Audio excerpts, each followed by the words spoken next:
Andressa, ela é terapeuta integrativa complementar e consultora em PNL e coach. A gente vai entrar aqui num bate-papo e a gente espera que esse conteúdo contribua muito com você. Queria agradecer, pela oportunidade de estar aqui no teu canal, conversando contigo, te fazer umas perguntas para tirar umas dúvidas aí. Então vamos lá. Eu queria saber, hoje em dia existem algumas pessoas, como terapeuta às vezes vejo que é muito comum, algumas pessoas terem um relacionamento assim meio que utópico com alguém que não a ama, sabe? E elas insistirem e achando que a outra pessoa gosta dela, mas a pessoa já deixou claro que não gosta. E foram muitos casos assim que eu vi. Eu queria ver sua opinião, sem se aprofundar em possíveis questões patológicas, é claro, mas se a pessoa consegue, se a própria pessoa consegue identificar quando ela está fazendo isso, quando ela está insistindo com alguém que não a ama. Uma dica, sabe? Se pode haver uma dica, alguma coisa que a pessoa possa fazer para identificar? Como ela já excluiu a questão da patologia, então não vou entrar nesse ponto. Vou ficar só na questão mesmo não patológica. Há pessoas que elas têm uma dificuldade muito grande de se encontrar. E essas pessoas, elas querem se encontrar no outro. E geralmente isso não redunda em bons resultados, em bons relacionamentos. Tende a não redundar em relacionamentos estáveis e duradouros. Porque, no geral, as pessoas que elas buscam se encontrar no outro, no geral elas nunca se encontram. Porque para eu me encontrar, eu só consigo me encontrar em mim mesmo. O outro me ajuda, ele é como se fosse uma ferramenta, como se fosse algo para favorecer eu me encontrar. Mas a jornada quem faz sou eu. E nesse caso que você colocou especificamente, eu já atendi pessoas com essa dificuldade de se encontrar. Então elas buscam um relacionamento para ver se encontram, mas aí acabam se perdendo mais ainda.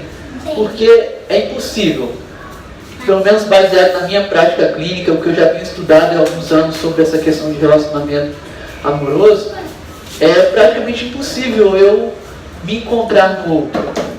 Eu levar o outro, considerar o outro como se o outro fosse me salvar de mim mesmo, porque eu não dou conta de mim, eu não consigo lidar comigo mesmo, eu tenho dificuldade de encontrar as minhas habilidades, descobrir quem eu sou, o que eu quero. Então isso vai gerando angústias e muitas vezes crises existenciais que geram um desprazer e uma dor tão grande que eu preciso de fazer algo para superar essa dor. Porque nós, como seres humanos, nós queremos evitar a dor. E quando a gente está num processo de dor e desprazer, a gente tende a buscar algo para aliviar. E o relacionamento amoroso é uma dos pontos, ou das ferramentas, vamos colocar assim, mais poderosas para poder estancar essa dor, para poder estancar esse desprazer. Então, às vezes a pessoa está não é nem uma maldade, na verdade não é, na maior parte das vezes, é uma dificuldade de compreender o processo que está acontecendo com ela, de identificar que ela está querendo se encontrar no outro e que isso não vai favorecê-la, porque quando ela vai tomando consciência disso, ela vai ressignificando as suas dores, as suas dificuldades, o seu medo da solidão, que às vezes também acontece, porque algumas pessoas, não sei se você conhece alguém assim, elas se sentem inferiores por estarem sós. Elas acham que para se sentirem bem, para se sentirem valorizadas, para se sentirem vivas, elas precisam de estar com o outro. Nesse caso, um parceiro sentimental. Na verdade, ela precisa se sentir bem com ela mesma antes para poder ir para uma relação, porque senão vira uma relação de dependência. Mas para fazer esse caminho oposto e lidar com a própria solidão, é um desafio. Porque hoje, e numa sociedade ocidental que tem dificuldade do processo de introspecção, esse processo de voltar para dentro de si mesmo, e também não considera muito importante a questão do autoconhecimento, que acha que isso é coisa de psicólogo, de filósofo, mas na verdade isso é coisa de gente. Porque se eu tenho um autoconhecimento a respeito disso, Se eu compreendo esses mecanismos que eu falei anteriormente, e tem outros também envolvidos que não vai dar tempo de colocar, senão teria que me estender muito. Mas à medida que eu vou compreendendo o que está acontecendo comigo, e eu tomo a atitude de lidar com isso, eu vou evitar várias dores emocionais, vários problemas emocionais. Entretanto, esse ponto que você me colocou, esse aspecto, ou essa pergunta, tem os ganhos secundários. E os ganhos secundários, eles acabam substituindo ou anestesiando a pessoa de buscar, de fato, uma transformação. Por quê? Porque é gostoso estar no relacionamento, ter alguém do lado, para contar, para vivenciar. Mas, entretanto, todavia, contudo, será que é saudável do ponto de vista emocional estar no relacionamento simplesmente por estar ou para fugir de si mesma? Ou de tem si gente mesmo? que nem entra no relacionamento, já fica naquele amor platônico, né? Sabendo que o outro não a ama, porque se ainda é uma coisa correspondida, né, faz até sentido. Mas sabendo o outro já tendo dito, não te quero, não quero, eu não quero, tá claro que eu não quero. E a pessoa insistir ainda assim, mesmo o outro dizendo que não quer, é muita dor. Agora tem essa questão também de estar dentro do relacionamento, e aí quando a pessoa foi, se a pessoa foi embora, e aí o chão vai sair. E aí onde é que você vai parar? No fundo do poço? Será que o poço vai ter fundo, hein? Um dos principais perigos é isso, construir uma relação de dependência. E quando eu construo uma relação de dependência, quando o outro vai, o outro pode ir. Isso pode acontecer em qualquer relacionamento. E é até bom que isso seja assim, porque se é para ficar, fique porque quer ficar. Ver quem você ama, que motivos para ficar e asas para voar, né? Se ela quiser ficar, ela venha. Se não quiser, vai voar. Exatamente. Isso favorece a construção de relações saudáveis, porque o outro precisa ficar se ele quiser, você precisa ficar se você quiser. E não por uma obrigação ou por uma chantagem que acontece muitas vezes, entendeu? Então, chantagem, violência, né? Violência psicológica, tortura psicológica. Exatamente. Então, mas uma das dificuldades principais que eu vejo das pessoas para elas fazerem boas escolhas amorosas é essa dificuldade que ela tem de lidar com ela mesma, de lidar com a solidão que lhe é própria. Essa dificuldade de estar consigo mesmo, de não gostar de si mesmo, de estar sempre a todo tempo com vários pensamentos, ou buscando fugas aqui, outra ali. Essa dificuldade de parar, se centrar e olhar para si mesmo e refletir sobre a própria vida, sobre a própria história. Essa dificuldade toda, isso desfavorece fazer uma boa escolha. Porque quando eu consigo fazer essa jornada para dentro de mim mesmo, quando eu consigo lidar com a minha solidão, quando eu consigo lidar com os meus limites, quando eu consigo lidar com as minhas sombras, com as minhas dificuldades, a tendência é que eu me torne mais criterioso na minha escolha. A tendência é que eu não vá escolher um relacionamento simplesmente por aparência física, ou por sensualidade, ou porque a pessoa tem um status social elevado, ou não.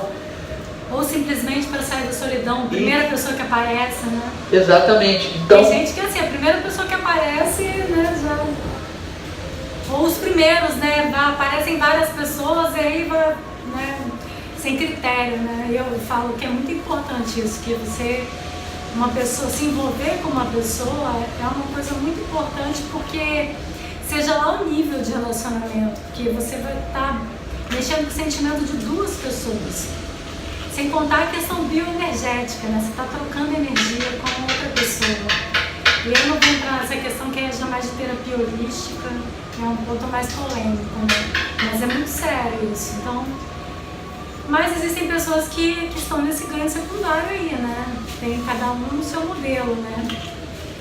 Mas a questão do autoconhecimento é importante para tudo. E se amar é importante para tudo. Agora eu queria te fazer uma outra pergunta, então, aproveitando a oportunidade. Hoje em dia essa questão de WhatsApp, agora tem o Telegram também, né? As pessoas o tempo todo mandando mensagem e achando que a outra deve responder na mesma hora. E quando não responde na mesma hora, pira o cabeção porque a pessoa não respondeu na mesma hora. Qual é a sua opinião, assim, qual o conselho que o Hilton pode dar em relação a isso? Porque eu vejo que chegou num ponto, assim, a Viviane Mosé, que é uma filósofa filósofa, né, aqui do Espírito Santo, ela costuma dizer isso, que o brasileiro não foi educado para lidar ainda com as redes sociais, é uma coisa nova, né? E não há ainda uma educação em relação a isso. E eu vejo muito isso mesmo, já aconteceu até comigo, de pessoas mandarem mensagem para mim e eu totalmente desligada dessas coisas, e a pessoa, você não quis me responder? Eu falei, eu nem vi o celular, eu nem estava vendo o celular. E já aconteceu de eu estar no ritmo acelerado, quando eu ainda estava no meu escritório, e eu tinha que dar feedback o tempo todo para cliente, né? E acabei transferindo isso também para amigos. Amigos me mandavam mensagem e eu respondia automaticamente. É aquilo, eu queria ser eficaz no trabalho e acabei transferindo também para minha vida pessoal, mas já tem alguns anos, né? Aí eu caí na real, falei, o que é isso? Não. Aí deletei os grupos todos, parei, aí o celular, só pego o celular quando me interessa. Mas a minha pergunta é, qual é a sua opinião em relação a isso, principalmente em relação a relacionamentos, da pessoa mandar mensagem e achar que o outro tem que responder na hora? Tem alguma experiência em relação a isso? Costuma acontecer muito? Briga de casal, término de relacionamento? Existe tudo isso que você falou. E eu gosto de pensar, gosto não, né? Isso é uma evidência, na verdade. É bom pensar a priori. Ou seja, se a pessoa tem essa necessidade, enviou a mensagem em tempo real, que a outra responde, já começa a imaginar um monte de coisa que algumas pessoas, deve estar com outra, ou deve estar com outro. Ou, ele prefere os outros do que eu. Começa a imaginar um monte de coisa e a maioria das vezes não é nada disso. Mas às vezes há uma dificuldade na pessoa de compreender que o outro, ele não é só porque o outro não respondeu na hora que é uma ofensa, porque a pessoa acha que é uma ofensa para ela quando o outro, mas o outro pode estar fazendo outras coisas, assim como você falou. Mas aí se a pessoa já é insegura, se o relacionamento não foi construído uma base em cima da confiança, aí tende a aumentar mais ainda. Se ela tem baixa autoestima, aí vai ficar mais complicado ainda. Porque é muito perigoso basear um relacionamento somente no encantamento, aquela coisa mágica do relacionamento. Um relacionamento que não é construído numa base de confiança dá vazão para esse tipo de coisa, entendeu? Porque se eu confio na pessoa que eu estou me relacionando, não é porque eu enviei uma mensagem para ela, ela não demorou para responder, que eu vou pensar que ela está me traindo, por exemplo. Não. Eu vou pensar, ela pode estar fazendo alguma coisa, pode estar atendendo um cliente, ou pode estar com um familiar, por exemplo, no hospital, ou levou alguém foi no supermercado com alguém. E isso, são muitas opções, mas geralmente a pessoa foca no pior. Aí cria aquele, eu sempre falo isso na maioria dos meus vídeos, um apocalipse mental mesmo, porque vai criando, aí aquilo vai chegar um ponto no relacionamento que é tão desgastante que o rompimento é algo muito provável. Porque imagine estar num relacionamento que você não dá motivo para a pessoa desconfiar e a todo tempo ela está desconfiando de você. Que você faz um relacionamento, como você disse, que não é criado na base da confiança. Aí você tem que se conhecer, saber esse tipo de relacionamento que eu quero pra mim, né? Entrar num relacionamento que você já sabe que a pessoa não é confiável, né? É muito... Mas esse trabalho de se conhecer antes para depois estar, ele gasta energia e ele é trabalhoso. Então por isso que é muito mais fácil buscar simplesmente estar por alguém sem critérios, entendeu? Porque é o caminho mais fácil e é o caminho que supre as necessidades mais urgentes. Como eu não tenho, no caso as pessoas têm essa dificuldade de lidar com ela mesma, então é como se fosse uma salvação ir para o outro, entendeu? É como se o outro de fato fosse me salvar. Não, isso não é pensado de maneira consciente. É de uma maneira, muitas vezes mesmo, inconsciente. Então, quando eu vou para o outro, é como se eu estivesse me salvando, entendeu? Mas deixa eu te perguntar uma coisa. Eu estava lendo o seu livro e estava pensando, refletindo até sobre essas conversas que a gente tem tido sobre a minha área, a sua área, né? E eu estava lembrando que nós estamos num país que nós temos a lei contra o feminicídio, contra o homicídio contra as mulheres, né, assassinato de mulheres. E temos a lei Maria da Penha contra a violência doméstica, que foram leis que foram criadas justamente por conta dos altos índices de assassinato e de violência em relacionamentos afetivos contra as mulheres. E eu fico pensando, a seriedade e a importância da pessoa buscar como forma preventiva, profilática, por exemplo, o seu livro, o seu curso, porque é uma questão de saúde pública. Eu entendo isso como uma questão de saúde pública. Eu entendo que isso já virou uma questão de saúde pública. O poder público não está educando o povo para se relacionar. O poder público não está educando o povo para criar os seus filhos, educar os seus filhos. E aí a gente precisa fazer a nossa parte, criando programas, né, programas e cursos para tentar suprir essa necessidade, porque senão o que acontece? Pais matando filhos, filhos caindo da janela, enfim, tanta coisa que acontece, marido matando mulher, mulher matando marido, espancamento dia e noite, términos de relacionamentos macabros, tanta confusão e que acabam sendo normais dentro do senso comum. Então, dentro de um senso comum que parece ser normal. E aí eu penso, se eu não sou uma mulher que eu quero ter uma vida harmoniosa, uma vida... Se eu tive muitos problemas de relacionamento, eu vou querer correr atrás do seu livro, do seu curso, né? Porque qual é o propósito do seu curso, por exemplo? Bom, um dos propósitos principais... Ele tem um e-book disponível, tá disponível, é um e-book gratuito, tá disponível na internet. Eu também tenho os meus, que são do projeto Crie Seu Filho com Técnicas de PNL, Formando o Futuro com Técnicas de PNL e Destravando a Mente Milionária. São e-books gratuitos e ele também tem o dele. Isso. Desculpe interromper aqui no meio do seu canal, mas para não esquecer. Isso, aí a gente vai deixar na descrição do vídeo tanto os links dela quanto o meu. E o meu, o e-book especialmente, o título é Mulher, eu sei porque o seu relacionamento amoroso não decola. Aí tem um subtítulo, mas esse aí é o título. Nesse e-book, ele é mais prático, lá eu coloquei alguns fatores que desfavorecem a construção de um relacionamento amoroso de qualidade, e também tem alguns bônus, e tem outras coisas muito interessantes, e é gratuito. Se você desejar, se você é uma mulher que deseja construir uma relação amorosa de qualidade e conquistar a saúde emocional, esse e-book tem ferramentas que podem te ajudar. Então vai ficar na descrição. Em relação ao programa em si, ao curso, ele tem o primeiro pilar do curso, ele é o autoconhecimento, porque é o ponto de partida.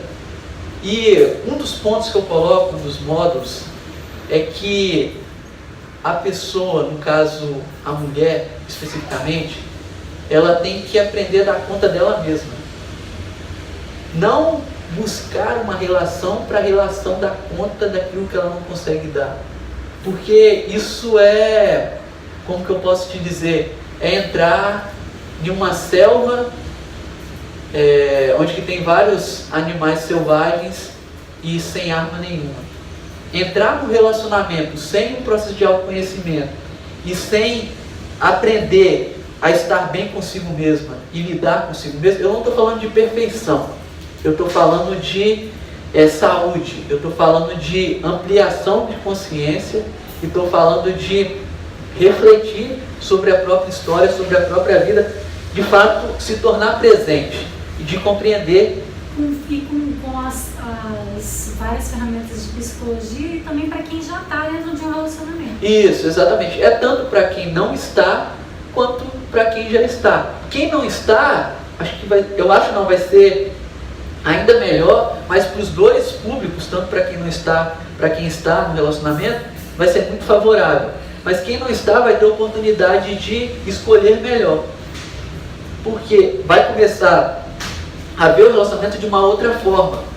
Uma das formas que eu considero de ver o relacionamento de maneira favorável é olhar para o relacionamento como algo potencializador de si mesmo, e não como algo que vai nutrir a vida da pessoa em si, e que sem esse relacionamento ela não vive. Porque eu já ouvi frases bem assim no consultório: sem esse homem eu não vivo. Se essa pessoa sair da minha vida, eu não sei o que eu faço com a minha própria vida. Gente, isso... Tem aquela típica também, que eu já passei por essa na prática, na pele. Se não for minha, não vai ser de mais ninguém. Isso. olha, isso favorece a construção, uma pergunta, isso favorece uma construção de um relacionamento saudável? Talvez pareça até mais uma prisão. E estar no relacionamento que é uma prisão já tem uma conotação de algo nada favorável. E uma das piores coisas, na verdade a pior coisa que você pode exercer sobre uma pessoa é cercear a liberdade dela. Você acaba. Na penitenciária, o pior castigo é ir para a solitária. Além dela estar cerceada da própria liberdade, ela está só. Aí, imagine um relacionamento assim. E acontece.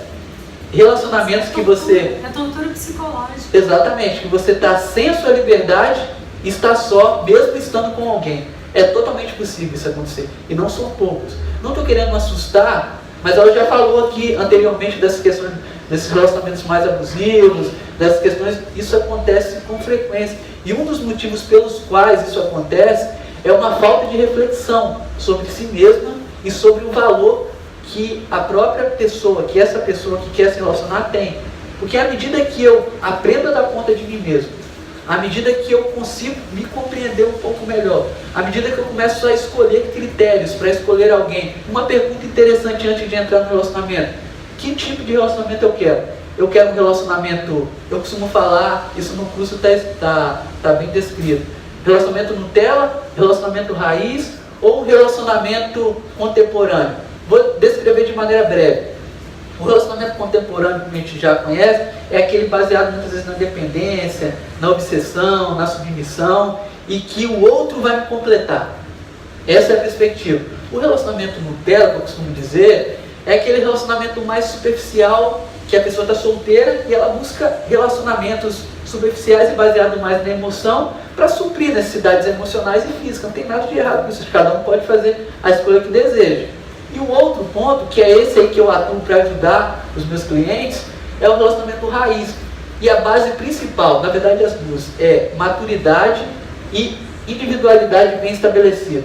Quando eu tenho maturidade emocional para saber que tipo de relacionamento que eu quero, para aprender a dar conta de mim mesmo, e eu tenho a minha individualidade estabelecida, e um outro ponto, eu tenho um projeto de vida, eu consigo fazer, eu vou ser mais criterioso nas minhas escolhas, e vou fazer a tendência é que eu faça uma escolha melhor. E isso vai redundar em relacionamentos mais estáveis e duradouros. Porque eu não vou procurar uma pessoa que não queira, por exemplo, se eu quero um relacionamento profundo, eu já vou excluir as pessoas que querem um relacionamento Nutella e esse relacionamento de mais de dependência. Você entende? Então, e isso se torna mais difícil encontrar. Aí a pessoa fica na angústia, nossa, está demorando, todo mundo está se relacionando e eu estou sem ninguém. Aí acaba muitas vezes se sujeitando. É a cobrança social que isso acontece. Exatamente. Nossa, você não vai namorar nunca não, cara, exatamente. namorar. Exatamente. E a mulher, e ainda mais complicado, que passou dos 30, geralmente quando vai 30, 35, aí a questão para ter filho vai ficando mais delicado, né? Então, aí, a mulher com 30 já tá louca. Tá desesperada. Exatamente. E isso faz o quê? Leva ao desespero, e o desespero, além dele não ser atrativo, ele desfavorece fazer boas escolhas. E infelizmente aquele dito onde chove que é mal acompanhado é real, porque, poxa, estar só é tão bom para você estar acompanhado, que seja bem acompanhado, né? Poxa, por favor, né? Isso. Faça-me um favor. Exatamente. E é um privilégio aprender a estar bem só, e isso também evidencia uma boa autoestima. Porque quando eu ir para uma relação amorosa, eu vou ir por escolha e não por necessidade. Porque eu não aguento estar comigo mesmo, eu preciso de alguém, ou por outras necessidades, ou necessidades físicas. Isso é um desafio, mas é totalmente possível. E quanto mais, isso é clássico, isso é um ponto também que eu falo no meu curso, quanto melhor você conseguir conviver com você mesmo enquanto você está só, a tendência é que você conviva melhor com o outro, quando você for se relacionar. Porque você não vai ser um peso para o outro. Muitas vezes... Respeita a individualidade do outro. Total, muitas vezes. Até porque você passa a apreciar tanto a sua individualidade, que você não quer fazer com o outro aquilo que você não quer que ele faça com você. Exato, quer cercear perfeito. a sua liberdade, né? Aquilo que você gosta de fazer. Perfeito. E o amor, claro que o amor já é falado de várias formas, por vários profissionais, durante todas as épocas da humanidade, e ninguém tem uma definição clara do que é o amor, porque de fato é isso, é muito subjetivo. Mas especificamente falando do relacionamento romântico em si, o amor muitas vezes as pessoas têm aquela visão platônica e acham que o amor é quando você está com o coração acelerado, não tem? Aqueles calafrios, tá? Essas sensações assim. E na verdade o amor prático mesmo, aquele amor que preenche, aquele amor que favorece, ele está relacionado com aconchego, ele está relacionado com cuidado, ele está relacionado com proteção, ele está relacionado com respeito ao outro, ele está relacionado a fazer coisas para agradar o outro e que isso seja recíproco. Entenda, um relacionamento que não é recíproco não é um relacionamento, porque aí uma das partes está sendo a que suga e a outra que é sugada, e uma hora essa que é sugada, ela vai secar e vai morrer, de maneira metafórica. Aí os conflitos eles submergem de maneira total e toma conta da relação e a tendência é o desgaste, porque precisa de ser recíproco. Se eu cuido, a tendência natural é que o outro também me cuide. Se eu faço coisas para agradá-lo, ele também vai fazer, se ambos estiverem comprometidos, porque há relacionamentos que um está lá de maneira conveniente e o outro está comprometido. E esse que está lá de maneira conveniente, aproveitando da relação para se suprir, ele vai sugando o outro. E esse outro se dá tanto, que chega uma hora que ele não consegue se dar mais, se doar mais. E, enfim, aí acontecem vários problemas, várias situações. Entra na questão do relacionamento abusivo, do relacionamento tóxico.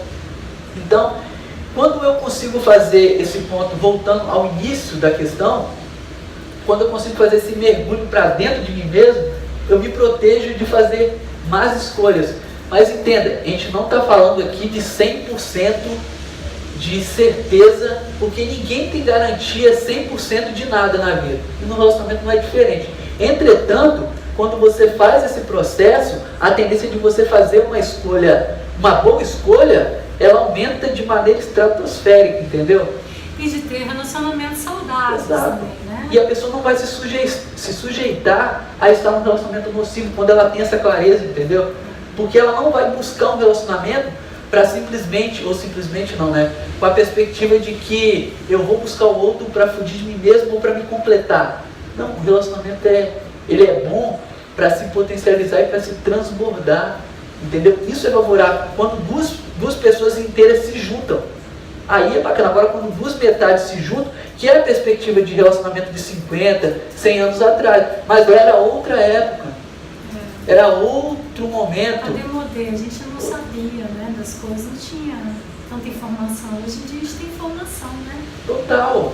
Então, graças a Deus que nós temos acesso à informação e podemos, né, fazer uso dessa informação a nosso favor, né? Não vamos fazer uso dela só contra nós, não. Não vamos ser massa de manobra, não, né? Vamos pegar as rédeas da nossa vida, né? Nossa vida sentimental, enfim, de todos os aspectos da nossa vida, aproveitar o acesso à informação para isso. Porque nós vivemos num país de terceiro mundo, mas nós podemos ser pessoas de primeiro mundo. Nós podemos transformar esse país em país de pessoas de primeiro mundo, a começar pelos nossos relacionamentos. Relacionamento conjugal, relacionamento afetivo, relacionamento com nossos familiares, né? É isso que eu penso, sabe? Porque eu acho lamentável ver as estatísticas, sabe, em relação a crianças, em relação a adultos, ver como está o mercado, como está a sociedade. É lamentável ver. Então, vamos aproveitar tanta oportunidade de conhecimento, né? Vamos fazer os cursos de desenvolvimento pessoal, vamos aproveitar. E relacionamento, eu costumo dizer, eu acho que você até deve ter lido isso no meu livro, que relacionamento é tudo. O que eu quero dizer com relacionamento? São seres sociais, como dizia, acho que Aristóteles, né? Filósofo da época de... Na verdade, ele é pós-socrático, né? E de fato relacionamento é tudo. A gente está todo o tempo se relacionando. E se a gente não sabe se relacionar com qualidade, as nossas emoções vão ficar bem perturbadas. Já estão, na verdade. Como eu falo, eu vejo a sociedade doente em todas as esferas. Isso, e... Tá doente, tá crônico. E o adoecimento, de fato, ele está numa linha muito crescente mesmo. E muito disso é essa dificuldade de se relacionar e de cuidar das próprias emoções. Quando eu consigo me relacionar com qualidade, e tenho emoções saudáveis e busco o autoconhecimento, a tendência é que eu tenha uma vida boa. Vida boa, entenda, não é vida sem problemas, não é vida sem dificuldade, mas é uma vida que te leva para frente, te faz você se sentir vivo, que faz você se levantar pela manhã, vale a pena viver. Apesar das dificuldades, os problemas vão me ajudar a avançar. Não, eu sou um ser humano que mereço estar aqui e eu vou construir uma história que vale a pena para valer, para mim desfrutar da oportunidade que eu tive de estar aqui, entendeu? Essa coisa que te leva para frente, porque você está sendo suprido, cuidando das suas emoções, cuidando dos seus relacionamentos e buscando um autoconhecimento, entendeu? E isso não é algo que eu especificamente criei. Se você olhar para os grandes mestres da humanidade, olhar a história da humanidade, você vai perceber, no mínimo, 3 critérios que eles utilizavam e que favoreceram eles se tornarem mestres. Assim eu penso, né? Eles se relacionavam com perícia, eles sabiam lidar com eles mesmos, com as próprias emoções, e eles tinham fome de autoconhecimento. Por mais que eles fossem mestres, eles sabiam e pensavam como se não fossem mestres. Isso favoreciam eles a se tornarem ainda mais mestres. A nossa cultura ocidental ela é muito baseada nos filósofos da Grécia Antiga, né? E o pai, né, o grande filósofo que Platão foi discípulo dele, e Aristóteles de Platão, foi Sócrates, né? E o Sócrates dizia, só sei que nada sei. Então, se ele, que era um grande filósofo, né, que marcou a história, e que o Ocidente traz toda essa bagagem dessa época, falou isso, então todos os grandes pensadores que vieram depois disso não deixaram de trazer um pouco essa questão. Tanto que no curso de PNL, o meu professor até falava, você tem que entrar aqui em estado de nada sei. Então, quando eu vou entrar num curso, geralmente eu entro no estado de nada sei. Porque se eu chego no curso já achando que eu sei tudo, eu não vou aprender. Então eu entro no curso, eu não sei nada, eu estou aqui para aprender. Porque aí, mesmo aquilo que eu já sei, eu vejo numa perspectiva nova, na perspectiva do professor, né? Muito bacana isso. E esses pilares, à medida que a gente vai tendo perícia nessas áreas da vida, a tendência é que, de fato, como eu falei anteriormente, a gente viva mais e melhor. Porque tudo é relacionamento. Tudo, a todo tempo a gente está se relacionando. Se a gente a todo tempo está se relacionando mal, a nossa vida vai ser isso. É claro, entendeu? Mas se relacionar é complexo. Não é uma coisa com uma cartilha. E entenda, o meu curso ele não é uma cartilha. Ele não é, vamos dizer assim, faça isso desse jeito assim, você sempre vai ter esse resultado. Por quê? Primeiro que o ser humano não é algo simples. Não existe. Não tem como. Não existe. Isso aí é só em matemática, física, que são ciências exatas. Isso. E desconfie alguém que fale daquelas fórmulas de vida perfeita, de que resolva todos os seus problemas em 3 dias. Eu acho um pouco difícil isso, porque a vida não é algo pronto. É algo que muitas vezes precisa de um improviso, então não é uma fórmula que sirva para todas as pessoas, em todos os lugares, da mesma forma. Eu estou falando um aspecto aqui do relacionamento e da saúde emocional, que é o que envolve o meu curso, especificamente no caso do relacionamento amoroso. Então, eu não trago lá uma fórmula perfeita. Primeiro, que as pessoas que vão participar e fazer o curso não são perfeitos, e aquele que criou o curso também não é perfeito. Eu, apesar de estar um pouco mais à frente nesse sentido por estudar isso, tem muita coisa que eu preciso de aprender ainda. Mas o que eu já aprendi com a prática que eu tenho no consultório, tem ferramentas e tem sim meios para se relacionar com qualidade. Tem sim maneiras e jeitos de se comportar numa relação que favorecem, entendeu? E isso que é trazido pode ser adaptado de relação para relação. Lá tem um conhecimento de maneira generalizada, ora de maneira específica, mas à medida que as pessoas forem assistindo e que como tem um encadeamento lógico, ela vai poder aplicando e vai se adaptando, entendeu, nas suas áreas. Então não é algo rígido, é algo que a pessoa vai poder adaptar e vai ver sim os resultados, porque eu não estou falando, o curso não é algo meramente teórico. Sim, tem as partes teóricas, porque eu estudei outros autores, sim, mas tem a parte clínica, a parte prática, de coisas que deram certo, de maneira de se comportar, de maneira de lidar com conflitos, muitas vezes os conflitos, eles não é por causa das diferenças de opiniões, é por causa do tom de voz, é por causa da maneira impositiva e da maneira acusativa que eu coloco o outro na minha frente, como se eu fosse o dono da verdade, como se eu tivesse sempre certo, entendeu? É isso que muitas vezes causa grandes conflitos, não é as diferenças, porque as diferenças vão existir sempre. Ainda mais quando é um homem e uma mulher morando na mesma casa. A gente pensa de maneira diferente, a gente tem uma maneira de ver o mundo de maneira diferente, especialmente relacionado aos relacionamentos. O homem ele é mais, vamos dizer assim, mais pragmático de maneira geral, e a mulher ela valoriza muito mais o relacionamento do que o homem. Isso é uma coisa ruim? Não, boa, não, isso é o que é. Mas quer dizer que o homem não valoriza? Claro que não, valoriza também. Mas só que ele vê de uma forma diferente. A mulher ela valoriza muito mais, ela dá um valor a mais do que isso. Isso é uma coisa ancestral, entendeu? Isso está muito relacionado com os nossos ancestrais, que naquela época a mulher geralmente ela ficava em casa e o homem ia para a selva, ia caçar para trazer isso. Então, esse senso de cuidado da mulher, esse senso de mais afeto, de valorizar mais o relacionamento, a gente herdou lá dos nossos ancestrais. Homens, por isso que às vezes as mães são super protetoras, tá? Então entenda, isso é uma questão ancestral, uma questão genética. A mulher às vezes não tem muito controle sobre isso. Um diálogo pode fazer com que ela te entenda. Exatamente, é primitivo. Então, quando a gente começa a descobrir essas questões, a gente vai lidando melhor com o relacionamento, se ambos estiverem comprometidos com a relação e quiserem construir uma relação raiz, entendeu? Então, à medida que... Uma relação raiz seria o quê? Aquela relação raiz é aquela que respeita a individualidade do outro, que o outro tem maturidade emocional, que o outro sabe lidar com sua própria solidão, e que o outro tem cada pessoa, quando eu falo outro, cada um do relacionamento também tem uma boa autoestima. Isso favorece criar uma relação profunda, que o fundamento principal da relação profunda ou relação raiz, porque raiz está ligado com profundidade, né? É essa a conotação, é o comprometimento e o respeito ao outro, é a base principal da relação raiz, comprometimento e respeito ao outro.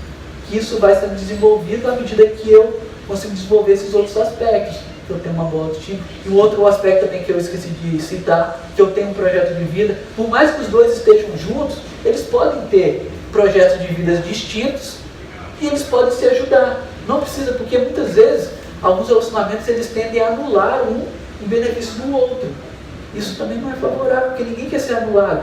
Você tem os seus sonhos, eu tenho os meus, as pessoas que estão nos relacionamentos delas lá, cada uma tem, um casal, cada um tem os seus sonhos específicos, muitas vezes que não realizar, mas que agora com um parceiro, esse parceiro pode somar com ele e ajudar ele a realizar. E também para favorecer ainda mais a relação do casal, eles podem criar sonhos que eles podem caminhar juntos, sonhos coletivos, entendeu?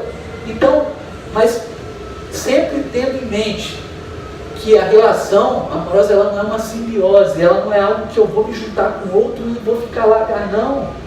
A relação é quando duas unidades se juntam e criam um terceiro elemento, por que não, entendeu? Essa perspectiva de relacionamento, de complementariedade, de que o outro vai me completar, de que o outro vai me suprir totalmente. Não, o outro vai te suprir, o outro vai te completar um pouco sim, mas não totalmente.